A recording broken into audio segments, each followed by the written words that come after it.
Hello everyone, welcome back to the channel once again. Now, continuing on with the Google Pixel 4 XL comparisons. Now, we have kind of an interesting one right now, but before I get too far into it, dude, Google actually sent me out the Pixel 4 XL, so I just want to get that out of the way. That in no way will interpret my opinion on it, and in fact, I kind of wish it did because then Google would keep sending them to me, but I feel like Google's not going to send me out any more phones, or anybody's going to send me phones, because I'm probably not going to be too happy about the direction Google kind of went with the Pixel 4 XL, especially comparing it to the Pixel 2 XL, because I think, in my opinion, there are some very, very strong aspects of the Pixel 2 XL that kind of make it a better value per dollar, in my opinion, than the Pixel 4 XL. But I'm going to try my best to just act like I bought the Pixel 4 XL with my own money, because in my opinion, the 4 XL is $899, the Pixel 4 is $799. I think that is way too expensive for those specific phones. Okay, I'm going to be completely honest, I hate to say it, and I do think the Pixel 2 XL is a better value per dollar. But before I get too far into it, let's just kind of look into it. On the front of the Pixel 2 XL, we have a 6-inch POLED display, 1440p.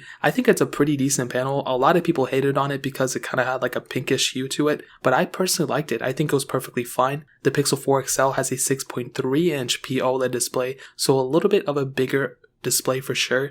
That one is also 1440p. But what I will say is that what I love about the Pixel 4 XL's display is that you do have that 90Hz refresh rate option on it, which is super nice, and I actually like that a lot. Now, for some reason, and Google mentioned this too, it's not always on. It's like sometimes it's on, sometimes it's off, depending on the battery and power consumption, I'm assuming. I just kind of wished it was on all the time, because it's kind of weird that it's off sometimes and on, but I guess it helps with the battery life. I guess that's a good thing. But looking at the front, you can see how, similar these phones look kind of. I mean, they both almost look the same, but the biggest advantage for the Pixel 2 XL were those front-facing speakers, and there wasn't even that much bezel on the Pixel 2 XL. If you look at it, there's like a little bit, I'm not going to lie, for the both top and bottom, but for the Pixel 4 XL, I mean, it's not even like that much far off. We had a 76.4% screen to body ratio on the Pixel 2 XL, but an 81.3% screen to body ratio on the Pixel 4 XL. And I think for the majority of people, they would probably have given up that extra like 3-4% of body ratio to get those front facing speakers. So depending on who you ask, they'll give different answers, but I don't know, man, kind of a weird thing. Looking on the back, you can see one of the other bigger changes, different textures on the back. We had kind of like a little bit of glass, a little bit of the back chassis, whatever it is, on the Pixel 2 XL with a single camera setup. On the Google Pixel 4 XL, we had a dual camera setup with I don't know what it is. I think it's like a matte finished. Maybe it's glass, maybe it's not, maybe it's a different thing, but I definitely do like the Pixel 4 XL's feeling. It feels much more premium than the Pixel 2 XL, but I don't think one of these phones like outdo the other in terms of build quality. I still think the Pixel 4 XL, for some reason, the front screen just seems a little bit off. I don't think it feels like bad. When I'm using it, it just feels like I don't know, I feel like they could have done better in the build quality department. The chassis of the phone doesn't feel that premium either, but it's not that big of a deal. But I feel like coming from the Pixel 2 XL, there really wasn't that much of an improvement in terms of the body. I do think it looks like a better phone though. On the bottom, USB Type-C ports for both, and that pretty much covers up the outside. Not crazy differences for sure. Definitely an upgrade overall, but like I said, the speaker thing might be the only thing that people might not like about the Pixel 4 XL,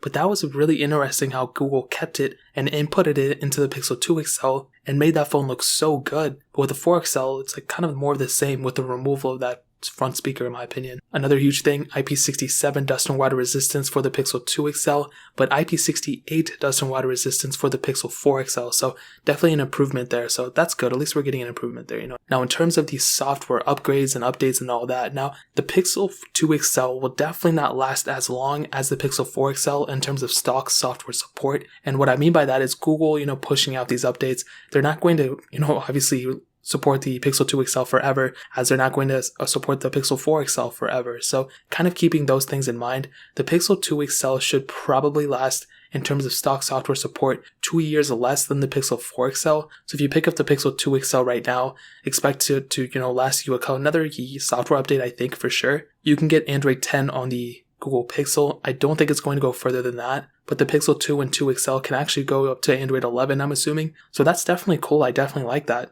But with the Google Pixel 4 XL, it literally just got started with software updates. So say what you will, it's not like a world-changing thing, but with the Pixel 2 XL, you won't be getting as many software updates as the Pixel 4 XL in terms of stock software support. Now, the biggest thing you have to keep in mind is that the Google Pixel 2 XL is a Pixel phone, and it was built with stock Android. It's a very basic phone in terms of software, no bloatware, no nothing. And the biggest advantage of that is people flock to those type of devices more often, and thus, mostly developers who want an Android phone most of the time get a Google Pixel. Now they're kind of going for the Essential phones and OnePlus phones and stuff like that, but for the most part, they chose a Google Pixel, and because of that, there's so much developer support for this phone. Even the Pixel 2 XL, like, it's crazy. You will be able to get ROMs and different types of custom ROMs for this phone for a very long time. I think the Nexus 1, I don't know if it got an Android 10 ROM, but I think it got an Android Pie ROM, and the Pixel line is just a continuation of that Nexus line. So trust me, it's so easy to root these things. It's so easy to custom ROM them. Google makes it very easy to unlock the bootloader and all that stuff. So you can easily go and just custom ROM this phone, which I would highly recommend.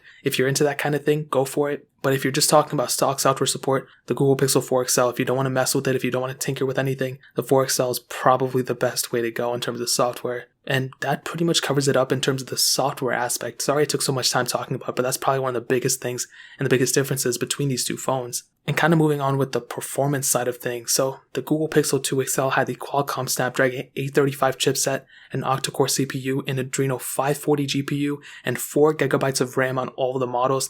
Now, quick note, the two storage variants of the Pixel 2 XL, 64GB and 128GB. The Google Pixel 4 XL had the Qualcomm Snapdragon 855 chipset, an octa-core CPU, and Adreno 640 GPU. Now, both variants of the Google Pixel 4 XL have 6GB of RAM, so definitely an improvement. You're getting 50% more RAM on the Pixel 4 XL. However, look at the storage variants. We have 64GB and 128GB. Again, they've kept these same storage variants since the Pixel 1, and it makes no sense at all. The base model for the Samsung Galaxy S10 is 128. The top tier storage model for the iPhone 11, 11 Pro, actually the 11 Pro and the 11 Pro Max is like 512GB. So like, why can't Google go and expand the storage? And in my opinion, without going on a rant, I'm pretty sure they do that because they want you to buy their Google Drive storage and all that stuff. I don't know if that's completely true. I mean, there's got to be some fact behind it. That's just my opinion. But I think that's very weird. When we have newer phones, I really want to see more storage variants and more storage options.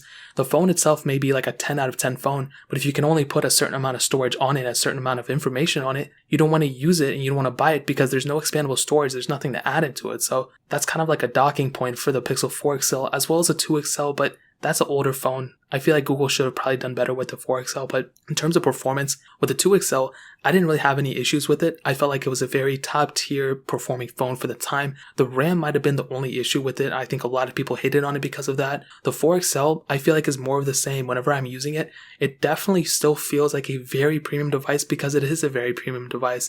It's an $899 phone, almost $1,000 when it's all said and done. And when I'm using it, when I'm going through things, yes, it feels like a very fast phone as it should be, but I still think my Galaxy S10 is faster, but this is not a Galaxy S10 versus 4. This is a 2 XL versus 4 XL. But when I'm using this device, it feels like a good device, don't get me wrong. And the Pixel 4 XL is definitely faster than the 2 XL, but the price difference between these phones and what you're getting more for the performance, I don't think you're getting, like that much better performance. I think you're getting probably like, a noticeable app opening speeds difference and all those things, but when I'm going through day by day, I don't think you're going to notice that big of a difference in my opinion in performance. So without a doubt, the Pixel 4 XL is a better performing device as expected, but the Pixel 2 XL, still holds its own. It's still a pretty powerful device. And I think if you're going to use that day by day, or if you're currently using it, I don't think you're going to notice that big of a difference in my opinion. So that pretty much covers that. Now talking about the cameras, I'll probably end up doing a full in-depth comparison between these two, hopefully soon. So keep a look down on the channel so you don't miss that. But the Pixel 2 XL had a single back-facing camera, 12.2 megapixel sensor, and it's a very good sensor, optical image stabilization in it. And I think it was a very good sensor. A lot of people hyped it up being one of the best cameras at that time. And I definitely agree. I have no reason to doubt that. It's a very good sensor still. However, some things kind of irked me, some audio quality issues. It didn't have the best audio recording when you were doing videos and stuff. Same thing with the Pixel 3 XL. But the Pixel 4 XL does add an extra sensor. So you still have that 12.2 megapixel wide angle lens, but a 16 megapixel telephoto lens. And that's definitely awesome. I love seeing improvements in the camera, even though I don't really care about cameras that much because I barely ever use one. But that's definitely cool. They're adding those type of things. They did hurt ultra wide sensors by saying whatever they said. I don't really care about it. I think people overhyped it too much and they were being corny about it. It's not that big of a deal. However, the huge issue is that you cannot do 4K at 60 frames per second on this new almost $1,000 device. I think that's crazy. You can still only shoot the same frame rate resolutions as like a Nexus 6P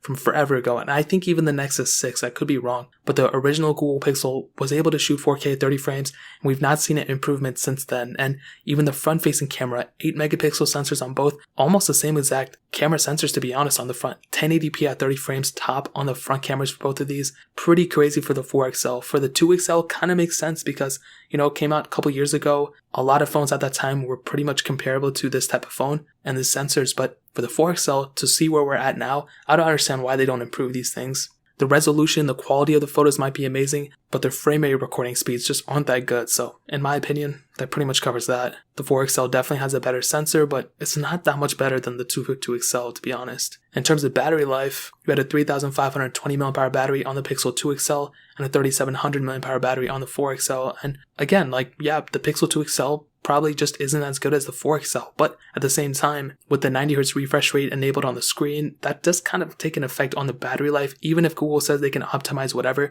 it still takes an effect. So at the end of the day, maybe the Pixel 2XL and the 4XL are kind of even, but also you have to keep in mind the 2XL is an older phone. I don't think you can buy those brand new anymore. So the battery has probably depreciated and degraded. So it's probably not at that 3,500 mAh. It's probably at 32 or 31 or 3,000 mAh. So that's just something to do with the batteries. That always happens to any device. So kind of keep that in mind when getting these phones. And to kind of sum up this whole entire thing, dude, to be honest, I think the Google Pixel 4XL is a tremendous phone for the price. I think there's definitely some weird things with it. No fingerprint sensor, really, really weird. No front-facing speakers where the 2XL had it. And I think it's a great phone, but I think for $899, there's definitely other competitors out there that probably will do much better, like the OnePlus 7 Pro, which I will compare to here soon, and a ton of other phones in the market, dude. Like $899, almost $1,000 said and done. That's a lot of money to spend on a phone where you can get a Google Pixel 2XL for less than $300. You can probably pick one up for $200 or something if you really wanted to, even probably cheaper than that. And that has a ton of value in it. That is still a tremendous phone. You're getting software support. You're getting that fingerprint sensor on the back. You're getting a pretty decent build quality. It's not the best, but it's okay. A pretty good screen up front, software support, stock software, very good camera sensors. It's a good phone overall. The Pixel 4XL is obviously better, but I don't think it's worth the extra money in my opinion. If you have a 2XL, keep it. If you're wanting to pick one and you have unlimited money, go for the 4XL. But if you're trying to get the best bang for your buck, I think the 2XL is almost 90% of what the 4XL is in my opinion. So that pretty much covers that. Let me know if you guys have any questions or anything down in the comment section below. Hit that like button, that would mean so much, but definitely hit that subscribe button. Every single subscriber that we get really does count, so it means so much if you guys could hit that. Also check out the other links down in the description as well. My Twitter, my Instagram, my second channel, all those things are linked down below. I'd really appreciate it if you guys could check it out. But more importantly than everything else, I love every single one of you guys. Hopefully I'll catch you guys in the next video. Peace out till then.